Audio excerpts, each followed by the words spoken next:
Hello, I'm Annabelle Drumm and welcome to the Channel. Thank you for joining us. Today we have come to see a channeler in the UK. This is Tom Evans. Hello, Tom. Hello. Good evening. Good morning. Good evening. Good morning. Thank you very much for joining us today. It's a real pleasure, an honour.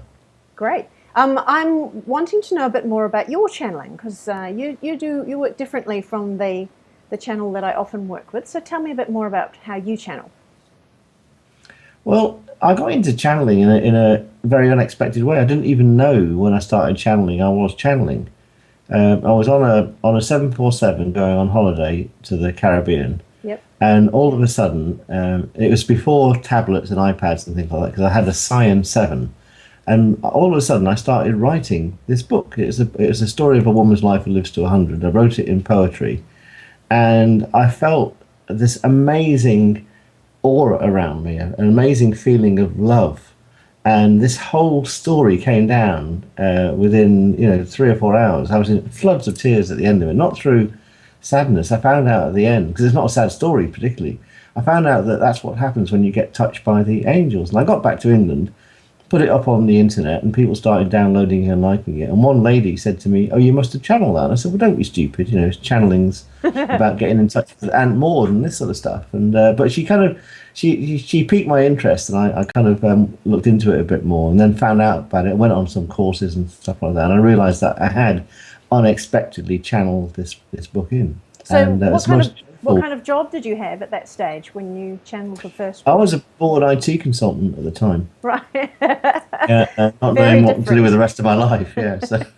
You got the answer in the end, didn't you? Up high above exactly, the it came in, and that writing that book, as a result of writing that book, I became an author's mentor and a writer's unblocker and a publishing consultant. So the writing of the book and the channeling of that book actually turned my career around, my life around. Wow, I completely switched to a new career as well. Yeah. From IT, very different. So, so that's how you got started by chance. How did you get better at it? Did you have a sort of a conscious process that you went through, or did you get advice from others? Well, that first book, it's called 100 Years of Ermintrude, is 33 stanzas of poetry, and it gives a snapshot through that woman's life. And when I realised that I channeled it, I kind of reverse engineered the state I got into, which is a kind of eyes open meditative state, and I wrote 2 sequels to it. In fact, no, before that, I did the audio version of it, and I channeled the guitar music for the background on the audio version. So you wrote it? You wrote the guitar music? Well, I didn't write the guitar. I channeled the guitar music. So I can play reasonably good classical guitar, but I don't know where. If you asked me to play this now, I don't know what the notes are. It just came in, and each one, each bit of music, each 33-second segment, and that's important. I'll come on to the 33 seconds in a while. Came in just from somewhere. I don't even know where the notes are now if you asked me to play it. Wow. But what was bizarre is that I did this first story in 33 stanzas, and this another channel said to me, "What's your date of birth?" And I told her. She said, "Add all the digits up, and you add the digits up, they come to 33." Oh, I see. And I made the audio version. Each stanza, each snapshot, I made it 33 seconds long. And it just resonated. It shows you that when you channel, you get more than words, you get messages as well that are important to you. So then what I did was I then wrote 2 sequels. So the story is about this lady who lives to 100, who has a couple of children, and I wrote the sequel of her son and daughter's life. And I got into that channeling mode and did it again in that kind of way. And I went, okay, this is easy now. I can get the idea of this. Right. And that's when I decided that I want to look into it more. And I found some channeling courses I can go on in Glastonbury in the UK that were fantastic. In the UK, great. Okay. So can you give us in a nutshell the sort of process that you get that started, get into that state of mind? Yeah. Well, pretty much nowadays I meditate every morning anyway, and I write from about, apart from just now when I'm talking to Australia, I write from 8 through to about 11, and I stay in the meditative state as I'm writing. Mm-hmm. So 2 things happen. One is that your conscious mind gets out of the way. So all that stuff, all that detritus, oh, I'm not good enough, no one's going to like this book. All of these thoughts that come in to writers, oh, I haven't got enough time, I'm wasting my time, I'm an idiot, and all this sort of stuff, all that disappears completely. Your conscious mind gets out of the way, so your own ego doesn't get stamped on the work, and you let your creative muse come through, and you're more like the reader. The stuff's being read to you, and you're typing it out as opposed to it coming from you. I think that's important to see, isn't it? It's such a different thing, because when you have a look at writers, they're so often trying to write commercially. What does an audience want from me? Like, not Yes. just I'm an idiot and it's not going to be good enough, but trying to write for an audience. So that's all gone, isn't it? And there's probably no expectation of or need to know of how successful it's going to be either. Do you find that once you're working on it? Pretty much when I'm working on it, that I'm in the zone. And another thing happens, which is kind of weird, is time changes speed. Okay. And now you've got a course on that, haven't you? I've got a course on that as well, and that's where I discovered this. I discovered from channeling, not only do you get this lovely connection with your creative muse, but you get more things done in less time, because you change the speed of time. So and so it sort typically of stretches I'll out. Those 3 hours. Yeah, exactly. Kind of out, right. Yeah, and the other thing that happens is you create an interruption barrier around you as well. Right. So as your thought forms aren't leaking out into the world, like what I'm having for supper, or I wish I'd not said that thing to someone yesterday, as those sort of stray thought forms aren't leaking out, people don't pick up on your thought forms, and the phone doesn't ring. Oh, And imagine often what that in the happens workplace then, right? In the office It's as well. brilliant. Yeah. Yeah, and I put all of these little tips in that left field time management program. How to generate an interruption barrier, how to meditate with your eyes open, how to connect with your muse. And I discovered on the channeling course something really weird happened to me. I did a course where I got connected with my guides, and what happened was it felt like my guide I didn't get a dialogue going with the guide, but the guide merged with me. And I said that to the teacher, and she said, "Oh no, that never happens." So I thought, well, that's a bit weird. Then I went on a channeling course. Never say never. And I got introduced to some other guides, and I said, it feels like they've merged with me again. She said, "Oh no, that doesn't happen. This is a different teacher." And I went around the other people on the course, and 50% of people on the course said that's what I experienced too. Just because the teacher hadn't had that experience, that's fine. But I find that the intelligence doesn't so much come through you; it comes into you. And what you can then do is let yourself get out of the way and let the intelligence get on with it. Right. Apart from the fact that you're incarnated in the 21st century, and you know the language that people will use and that kind of stuff, and the context you want the work to be portrayed in, if you know what I mean. So you're almost like you are the interpreter. Yeah. Yeah, an interpreter, if you like, of the channel wisdom. Right. Which is what makes it unique, because if we were all tuned in to the same great intelligence, we'd probably all still interpret it slightly different ways, wouldn't we? That's our gift. Exactly, and I do have the readers in mind, because I think, well, this book I want to go out to entrepreneurs, so I'll write it in a kind of business way, or I'll frame it in a business way. This one I want to be some short stories, and perhaps 70% of the audience will be female. So I'll write about more feminine topics and that sort of stuff, and use a different language depending on the audience. Mm-hmm. But the themes that come in and the wisdom that comes in is me getting out of the way. Right.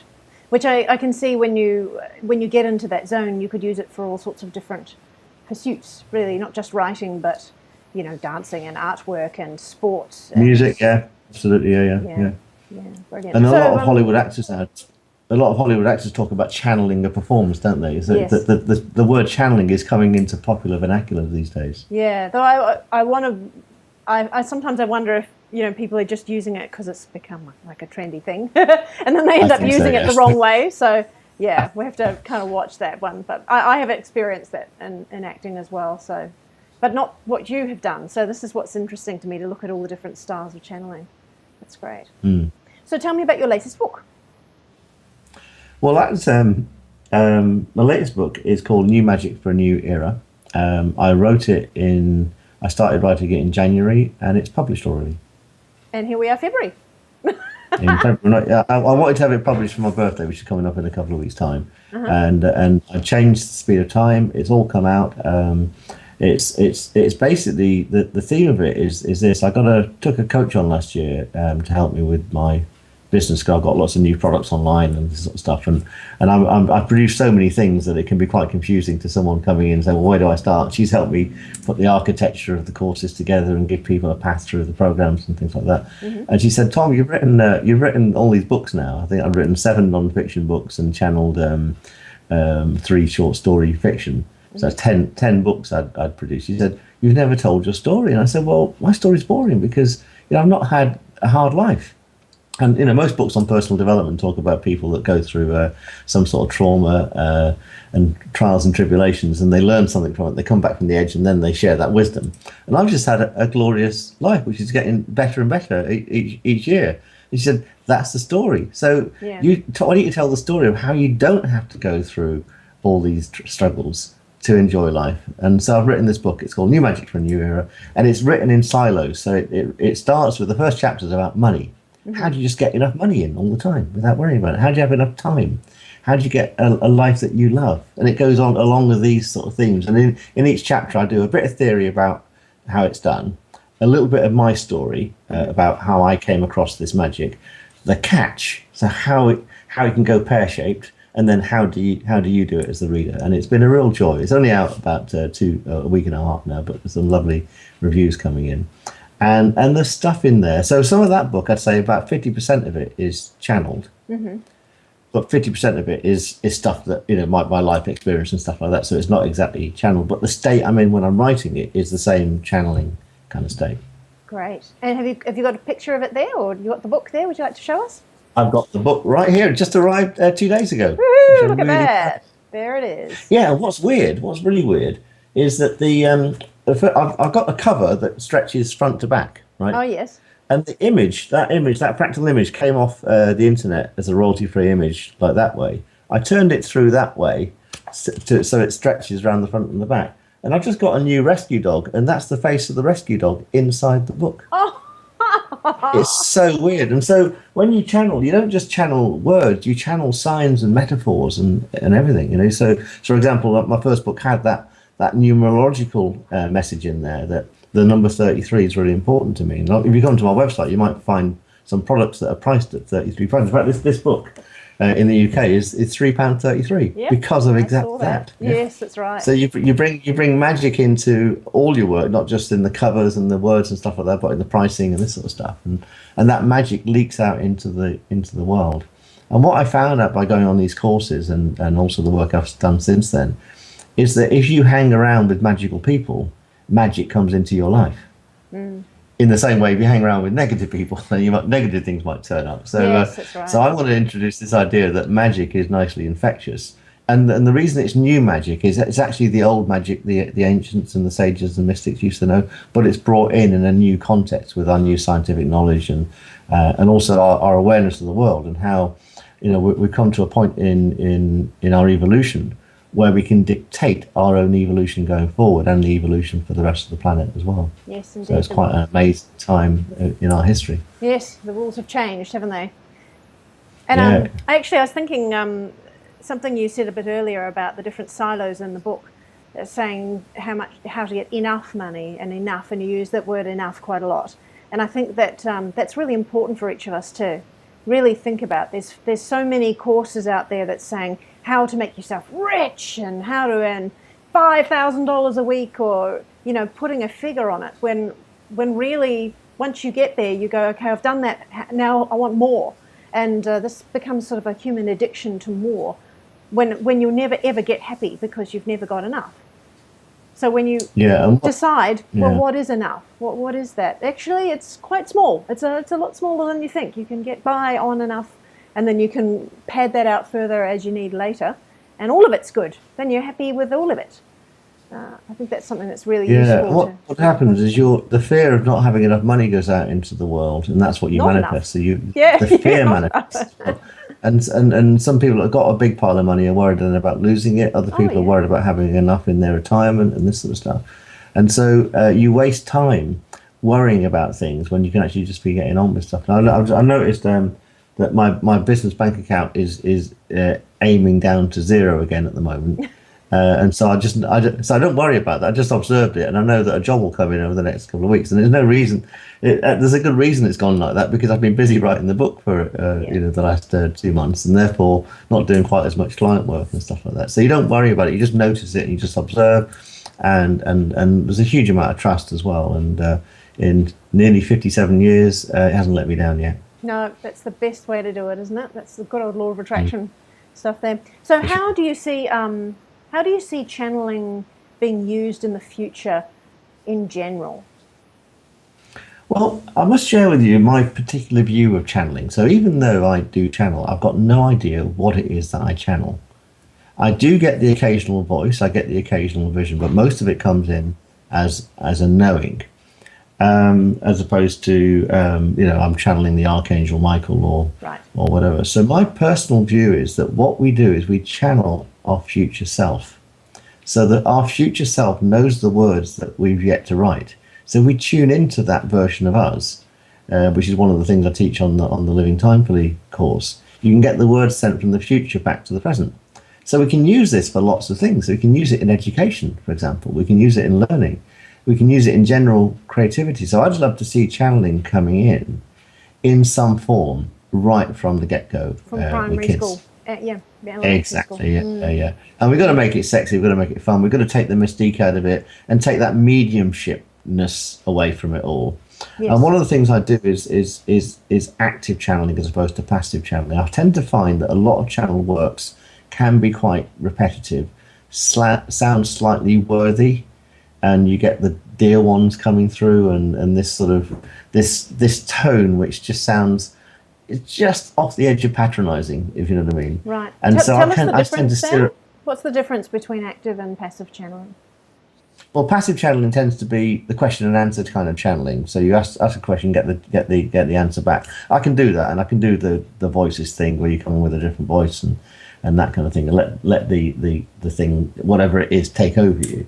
But what I do with active channeling is I put a meta framework up first, and the meta framework is the overarching idea behind the book, if you like. So, for example, the meta framework for my first book, I unwittingly did, was the number 33, and since then I've done books where I've deconstructed the major arcana of the tarot. So the meta framework for that will be the number 22, because it's 22 cards, but the 22 cards are arranged in a certain way. And what's nice about that is when you actively channel, so you channeled into a framework like that, you know when you finished. So I know when I'd written the 22nd one, it was done. Mm-hmm. And what I'd do is I'd take, let's say I was working on the Justice card, for example. Yep. That just happened to be in front of me for another reason today. So I'd make sure that card is in front. I'm working on that card at the time. I'll make sure that card's in front of me and that energy comes into the room at the same time. And you channel the essence from that card. And also all the collective wisdom that's made that version of the card in the 21st century. So it's from the tarot was first invented, all the people that had actually created a tarot deck, all the different tarot decks, it all accumulates into that card. And then I tune into that essence and then translate it into a vernacular which is acceptable in the 21st century. So people can understand what you're writing. That's not going to be exactly, old English or. Yeah, and the first version of that book, it's called Flavors of Thought, didn't even mention the word tarot. I only mentioned it on the third edition because people started to say, where did all this stuff come from? So you wouldn't know it was tarot unless you were told. And in fact, even Carl Jung used his archetypes are based on the tarot, and Myers-Briggs are based on Carl Jung's archetypes. So Myers-Briggs is based on the tarot, but you wouldn't know about that unless someone told you. Nor would we expect someone dressed like you to be waving tarot cards around. We'd expect you to have a rainbow headscarf and thick eyeliner and a purple shiny top. I've got a wand somewhere. All in a Where's tent, my wand? you know? Sure. I've got a modern day wand somewhere, which I must show you. Where is it gone? Is it a Harry Potter wand? It's in here. It's actually it's a wand that you can draw on your iPad with. It's lovely, fantastic. Oh, wand. fantastic! That's great. So all this paraphernalia has come into the modern day world, which is just fantastic. Yeah, and I think going back to what you were saying about school children as well, I think we all have to get over the fear of allowing each individual have that power. And I think that shift in consciousness is coming about, but it's taking a lot of trust, which is probably why people were trying to control everybody before and keep that power away. And even religions have done that, have sometimes withheld the power. Well, they have withheld the power because they don't want the people to have it. Otherwise, you don't have an organization, you don't have an institution. People have no reason to come to you for the answers. So I was in two minds about that. I've always been quite angry about religions because I thought they've suppressed us. But in hindsight, I think that they actually probably, even unconsciously, were providing a controlling role that kept us safe. Yes. From blowing themselves up, because the power is quite immense. It is. And talking about kids, there's a lot of kids coming in with things like ADHD and autism and stuff like that, and they're super sensible kids. And what happens is Very we gifted. suppress we suppress them, and then that's what makes them even more frustrated. So I think this whole sort of new magic has to come right out into the open, which is why I've written the book, to say, look, this is stuff that I've observed. I was this bored IT consultant, started meditating, started writing books I didn't plan to write, and they turned up in next to no time. My record, by the way, is 3 weeks from first word to published book in my hand.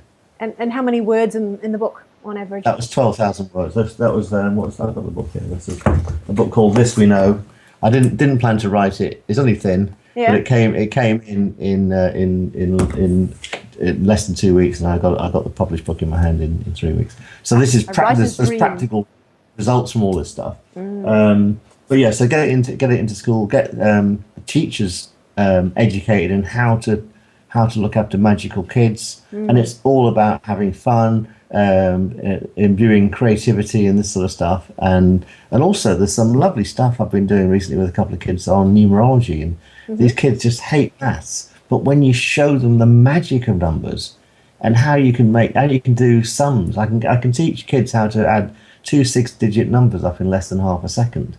Right. And they go, oh, that's a brilliant trick. I want to show all my mates. All of a sudden, their fear of maths disappears, and they get into maths. Yes. So we can use that whole sort of that lovely beguiling nature of magic to get kids educated in a kind of left field way. In a very new epoch kind of way.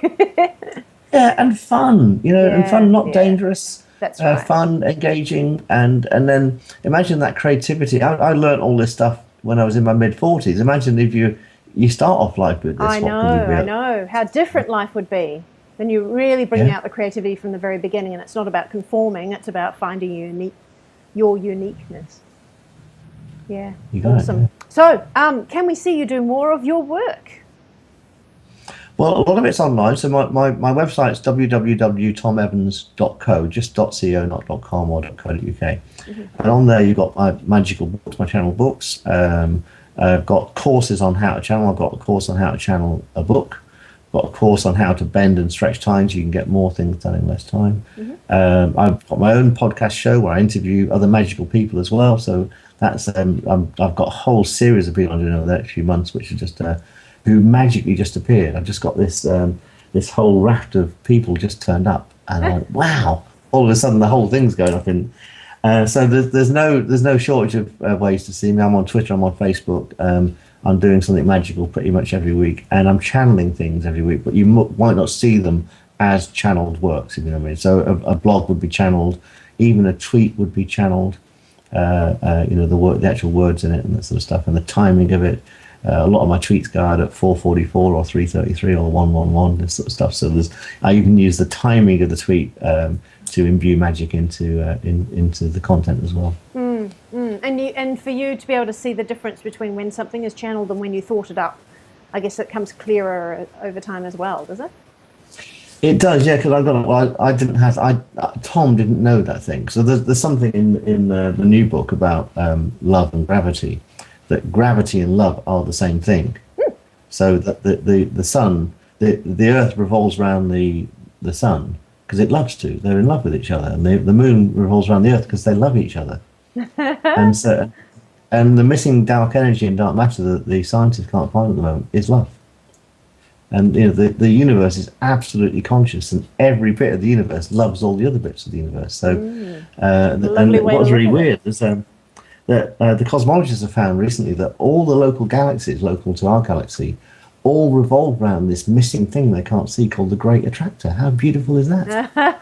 So I channeled in that love and gravity must be the same thing. And one of the things I say, by the way, is that I mentioned this in the book, treat this seriously because it's channeled. Also pay no attention to this because it's channeled. Right. So just because sometimes when people channel things, they can say, oh, it's right because I channeled it. So I say, it may be right because I channeled it. So take it with a pinch of salt. But also, it's probably one of the biggest wisdoms you'll ever hear because it didn't come from Tom, it came from somewhere else. Yes, yeah. And each person will interpret it slightly differently, too, won't they? From their own perspective. Yeah. Wonderful. Yeah, and would you be able to give us some more things to put onto this channel as well? Well, I'm going to share 100 Years of Ermine with you. And I Fantastic. wrote a book of short stories last year called The Germinatrix, which are 22 short stories inspired by each of the major arcana of the tarot. And I'm serializing that on video over the next 22 months, and I'd love to share that with you as well. Oh, that would be wonderful. That'd be great. Anything up you want to finish up with? Yeah, I'm going to give people a really simple exercise that they can do. Okay. Simple. So let's say you've got a question, or you're working on something creatively, and you don't know the answer to it at all. Mm-hmm. What you do, you imagine that the future version of you knows the answer. And you just close your eyes, have your feet flat on the floor, and you just let your mind go quiet. If you want to just breathe and just pay attention to your breath and pay attention to your breath rather than your thoughts, then your mind will go quiet. And you ask that question to your future self. And then during the course of the day, the answer will be revealed to you. You'll either get it as a thought, so it'll be the actual answer, or you'll see a sign or a number plate or something online or whatever, and you'll see the answer so clearly. And then you'll understand how the past, present, and future versions of ourselves are all linked together. And the future version of us knows stuff that we could do with knowing now, so we can evolve to be in that future version of us. Wow, that's a beautiful exercise. I think if it was future you giving all the clues, then you'd kind of evolve faster by the time you got there, right? You do, yeah. And what people say to me is, well, if this works, can't I just channel in the lottery numbers? And the answer is, you can, if you're already predestined to win the lottery. That's it. If you're in the right mindset of receiving large amounts and being able to manage that without any fear and all the rest. Yeah. All that kind of stuff, yeah. If it's on your path, then you'll be able to channel them in. Fantastic. Thank you so much, Tom, for your time today. I'm going to put all your links in the video, just below the video. It's been wonderful having a chat to you. It's been a real pleasure. Thank you so much, Annabelle.